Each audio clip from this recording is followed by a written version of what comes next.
Howdy folks, Tex Grebner here with Tex Grebner Outdoors, and a good friend of mine, PS90 Tac Guy, you should check him out. Anyway, he did a video called Family Tradition on some of the firearms and pocket knives that have been passed down to him, and so I thought it was such a great video that I kind of got a little bit emotional about it. And so even though I like my tactical guns and I like my black guns, I had a sporting background. A lot of you guys that are my subscribers don't hunt. A lot of you guys that are my subscribers are only here for the tactical gear. That's perfectly fine, but I believe that a sporting background in firearms is very essential to understanding them. Their beauty, their simplicity, their power. And so anyways, I wanted to take you guys through some of the Tex Grebner family tradition. This here is a 1913 white powder wonder with a Damascus barrel. Obviously, it can't take modern ammunition anymore other than field loads, and so that's why we had the hammer modified. This is the old family musket, as they call it. And if you've never fired one of these old single shots, all I can say is, if you're a wee lad and your granddaddy takes you out with this just for a laugh and sets a can up, you might hit that can, but he's right behind you to catch the shotgun when you fall over.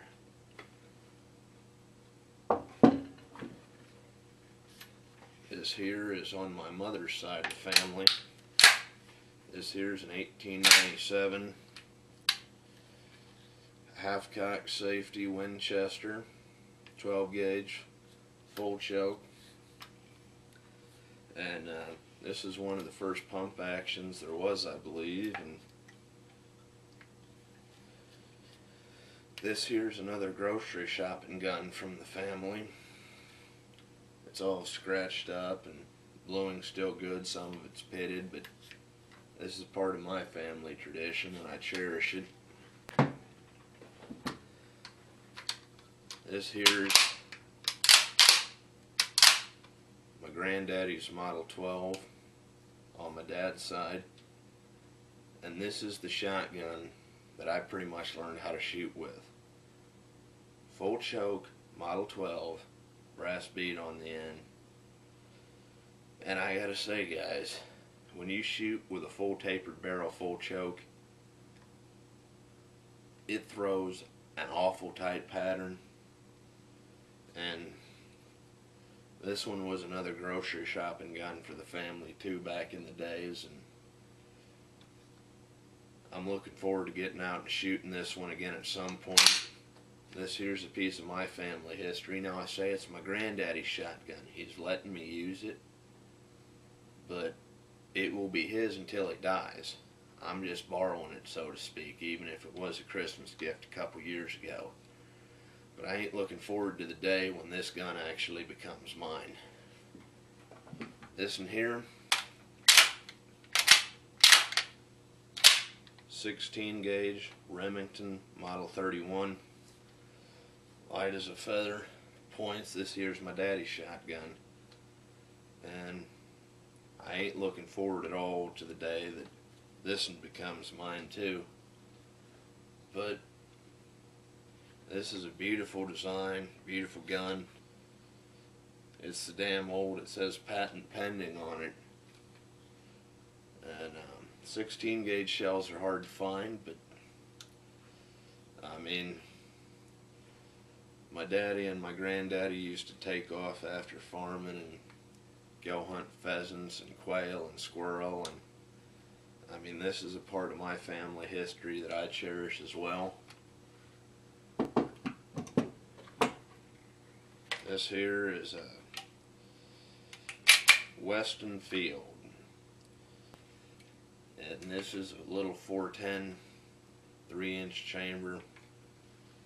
And I don't even know where the hell this one come from. This is my daddy's that he passed on down to me as well. And so This here is an awful nice shotgun as well. This here is a new old shotgun.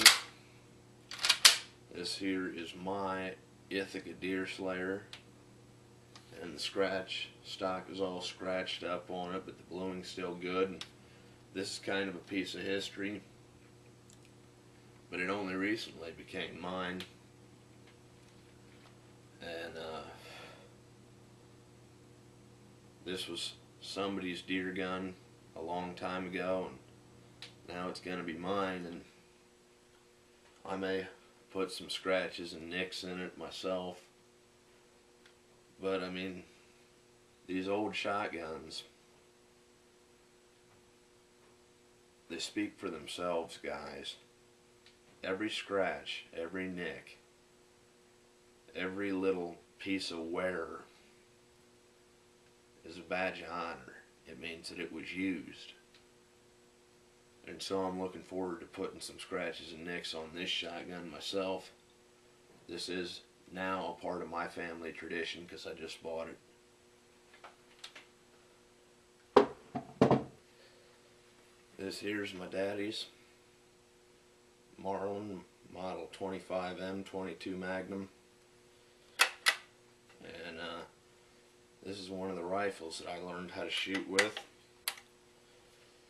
and it's still in the family today. And I mean, I've blown up a hell of a lot of cans with this rifle. This here, my Benelli Nova. Now PS90 talked about earning a gun. This is my shotgun. This is my first actual shotgun. And when I earned a shotgun of my own, this is the one that I was given. Now, this was back in the day when Benelli tried to compete with Remington for the American market, and the bottom fell out. And you could get a Benelli Nova for $250 out the door, and the price was right. And so this is a shotgun that I earned, and it's still one of my favorites. I've no idea how many rounds I've put through. So this here's the original Benelli Nova, and I always wanted a cowboy lever action. This here's my Marlin 336. This is the first rifle I ever bought for myself. Listen to your elders, guys. Because they said, "What'd you do?" And I said, "I bought that 30-30 that I've been looking at Walmart for a couple years." This is the last 30-30 my Walmart ever sold before Walmart stopped selling guns, and it's mine. And while we're showing off family traditions, this here, that's my first rosary from my first communion. This here's my great-granddaddy's pocket watch. Still runs just fine. You can hear it ticking, I reckon. This here is one of my medals from my CMP days. My NRA Expert Marksman Qualification. This here's my NRA Sharpshooter Qualification. This here is my NRA International Rifle Qualification. These three go together. This here is my first ever Robinhood shot with an arrow. This here is my first pocket knife. Real tactical, ain't it? And I don't really say it with pride, but this here's my first ever Can of Copenhagen. That right there is kind of a family tradition too. So guys, now you've seen my family tradition. How about yours? As always, God bless all my Ted and Egypt blood brothers. Join the NRA to protect our rights. Thank you very much to those of you involved in law enforcement and those of you serving in the military. And thanks for watching Tex Grebner Outdoors.